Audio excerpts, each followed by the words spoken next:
រិទ្ធត្រីសួស្តីមិត្តអ្នកសិក្សាគណិតវិទ្យាជាទីស្រឡាញ់រាប់អាននៅរិទ្ធត្រីកាលដ៏សែនមនោរម្យនេះខ្ញុំសេរីយុកោមានកិត្តិយសលើកយកធរណីមាត្រមកបង្ហាញគឺគណនាមុំយើងមើលគណត្រីកោណ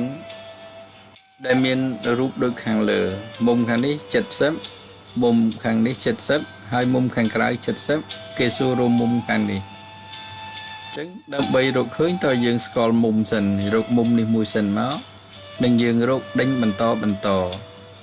មុំនេះស្មើនឹងមុំនេះ70ចឹងយើងអាចរកមុំនេះឃើញទេមុំនេះរកឃើញមុំនេះរកឃើញចឹងអាចរកមុំនេះឃើញទេឃើញបើរកមុំនេះឃើញចឹងនាំឲ្យយើងបានមុំនេះរកមុំនេះឃើញដែរព្រោះផលបូកវាស្មើ180ចឹងយើងមើលការបកស្រាយដូចតទៅមុំ x បូកនឹងមុំ70ស្មើ180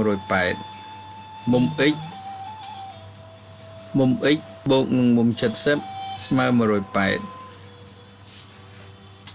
ចឹងនាំឲ្យយើងបានមុំ x ស្មើប្រមាណ180ដក70ទៅយើងឃើញនេះជាផលបូកមុំបន្ថែមមុំ x ស្មើ180ដក7អញ្ចឹងស្មើ110មុំ x ស្មើ110មុំ x ស្មើ110មុំ x ស្មើ110អញ្ចឹងនាំឲ្យយើងបានមុំ x បូកមុំ y បូកមុំ70បូកមុំ70នេះមុំអញ្ចឹងយើងឃើញនេះមុំ x បូកមុំ70បូកមុំ70បូកមុំយើងរកឃើញខាងលើនេះមុំមិញគឺ110ដែរអញ្ចឹងនាំឲ្យយើងឃើញ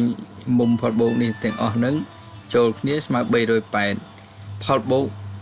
មុំក្នុងពហុកោណមុំក្នុងពហុកោណអញ្ចឹងនាំឲ្យយើងបានមុំ y ស្មើនឹង360មុំ y ស្មើ360ដក3មុំនឹងចេញស្មើ110អញ្ចឹងបើយើងឃើញវាស្មើ110មុំ y មុំ y នេះស្មើ110មុំ y នឹងបូកនឹងមុំនឹងស្មើ180អញ្ចឹងយើងបាន180ដកឲ្យ